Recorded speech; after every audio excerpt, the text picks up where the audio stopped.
Did you know that everyone here was once a creative genius? As infants, we had twice as many connections between the neurons in our brain. And without knowing any language, just by watching and listening, we were able to figure out how to get whatever we wanted from those big, goofy people around us. Now that's genius. Sadly, though, as a human brain matures, those neuron connections disappear.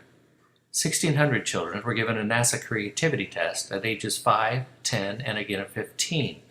Their results were compared to a test group of adults, and here we are. So, if we're not creative geniuses anymore, then where do ideas come from? In ancient Greece, people weren't even seen as creative. Creativity was credited to spirits that lived in people's homes. The Greeks called them daemons, but the Romans referred to them as geniuses. Especially the daemons that came out of the floor, those mat daemons. Fast forward, and Europe's scientific revolution was becoming their age of enlightenment, all thanks to coffee.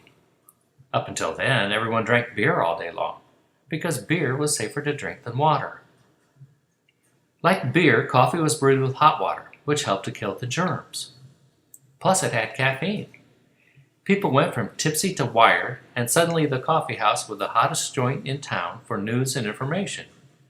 People were packed in, discussing revolutionary new concepts like individual liberty and separation of church and state. Like coffee, these revolutionary new ideas were eye-opening, and they had a big influence on North America as well.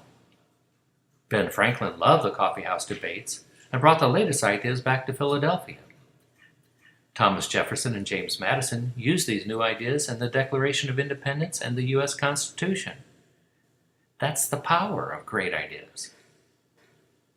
Now, some people think that ideas happen as a bolt out of the blue. Charles Darwin claimed his theory of evolution was an epiphany.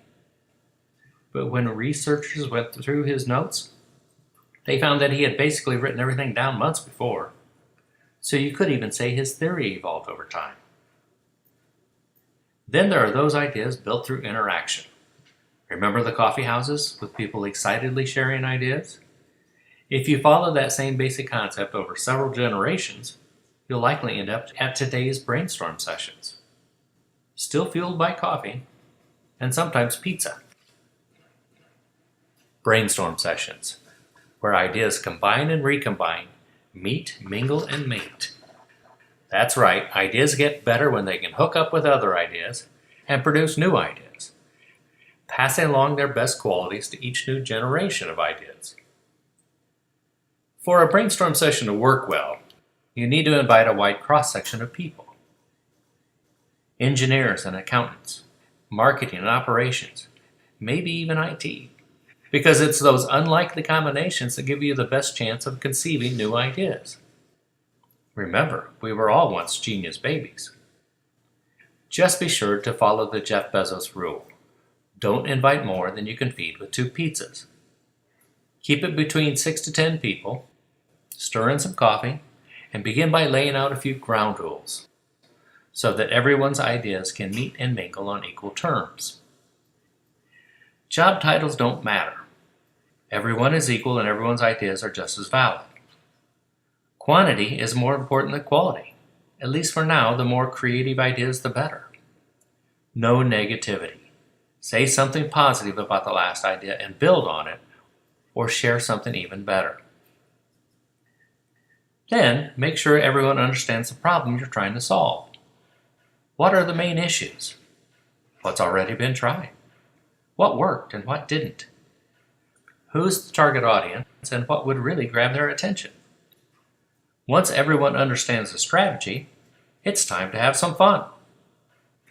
Toss a few ideas out on the floor to get them dancing around with everyone else's ideas. Nudge some of those silly ideas into the middle of the room.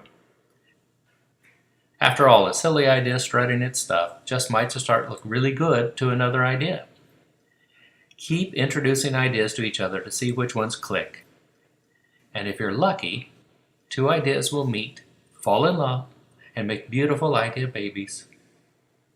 You'll want to use about half your time to generate enough new ideas that you'll need to stop and figure out which ones are keepers. To do that, Take your ideas and strip them down until they are completely bare. Nothing extra, nothing to hide behind. Getting down to the bare essentials will show you which ideas are the strongest and healthiest, without any gimmicks. Next, think about the problem you're trying to solve as you take a closer look. Swipe left on the ones that still don't stand a chance, and swipe right on the ideas that have potential. If you want to keep a couple of those silly but good-looking ideas in the mix, that's okay, because everyone likes to have a little fun. Then start building a consensus with your team. Which ideas would everyone be willing to date? Which ideas are the ones no one wants to be seen with? Which ideas have a certain something, but just aren't ready to take home to meet the parents? Keep in mind that almost all ideas will need some color and details added before you take them out in public. But if you find you're still missing that extra spark, it's also okay to start over with a different team and see what kind of electricity they can generate. Gather a new group with a new combination, or ask your favorite agency to add their expertise. Remember, ideas get better when everyone joins in. But when ideas get busy and make even more ideas, that's when magic happens.